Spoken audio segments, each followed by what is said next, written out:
Channel 6 Sports is brought to you by... Are you looking for a new career that pays well and takes care of you? Then join us at Pitt Ernie's. We are driven to excel. Are you? Big deal today. Just talk about what you gave up. What do you think you're acquiring here? Well, obviously, it always goes down to, to get something really good, you got to give up assets to do it. And, unfortunately, it's taken a player and a person like Wyatt out of our dressing room. That part is stings, no question about it. We've a young prospect that's a very good prospect, and a second round pick is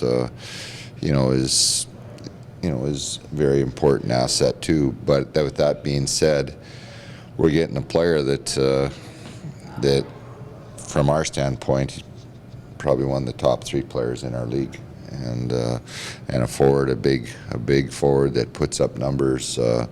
He's a game breaker. He can be difference makers in games, and so to be able to acquire somebody like that, you got to give up a lot to do it, and we certainly did. But hopefully, it's a good trade for everybody, and that's the way you want it to work, and for both Spokane and ourselves. And but in our situation, we knew we were going to have to improve our team to some degree, and yet it's not of a spur of a moment thing. This is something that's been certainly talked about, and you go through different, it's stages of it throughout, and it's been, in the process for quite some time. But we were able to finally, get it nailed down here.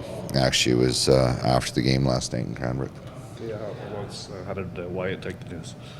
Well, it's hard. Obviously, he's been a warrior for us. And he's a tremendous kid and a tremendous young man. And obviously, it takes it's hard, but at the same time, you're like I told him, you've had an opportunity to play here for 2.5 years, and we like to believe that we do things right here, and it's a very good organization. And yet now you go get to experience another really good organization too. So, and on a team that's a little younger team, and obviously their situation's a little different than ours with just because of our situation in the spring. But they're pushing to be first in their division in the U.S. division, so there's lots to play there for too. So, once Wyatt gets there, he's gonna be fine, and he'll be all settled in, and just the way it is. And I know, talking to Adam, he's excited about coming here too. It was disappointing for him to leave Spokane, but he's excited about coming here. And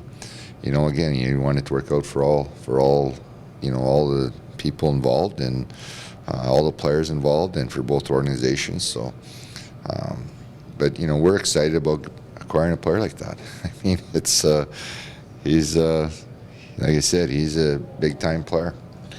You've got enough older guys in your dressing room to replace. We're trying to replace Wyatt's leadership in a way. Well, and the thing is that people on the outside don't understand is that you're bringing in leadership into your room too. It's not like, these guys are coming in, they've been leaders on their teams too. Jake DeBrusque comes in, and he's been a leader in Swift Current. Adam comes in, he's been a leader in Spokane. So it's not like you're not bringing leadership back in your room. It's new, but it's still very valuable. So, so it's, we look at these 2 trades where, they certainly have been, with the DeBrusque trade, and now this one, it certainly is a situation where it adds 2 guys that can play on our first line, and be guys that can put up, big numbers, and guys that know how to play the game. And like I said, when you do stuff like that, you got to give up stuff to do it. And in our situation, we were prepared to do it, and yet we were in a spot where we could do it because of what we have for our depth with young players inside the organization, 1, and 2, with the amount of assets that we've accumulated with draft picks over the last couple of 3 years. We're able to use some of those picks to finalize these deals. With that depth, you're still looking for some key points, key elements of this team still, or? I don't know.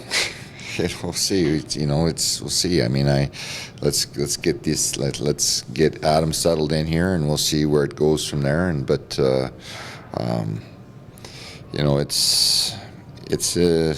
It's something that you just continue.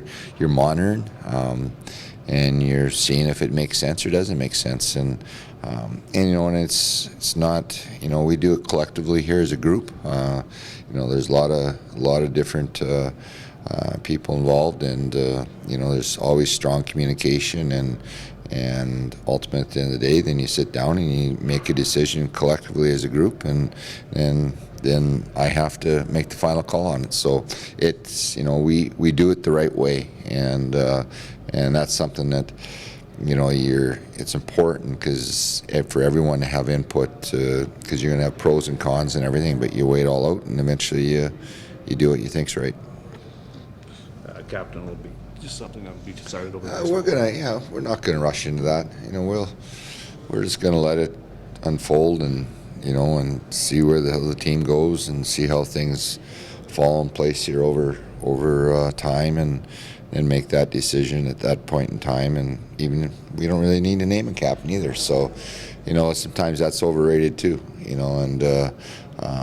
There's been teams that have gone whole seasons without captains, without someone wearing a C. And so, it's not something we have to do right away.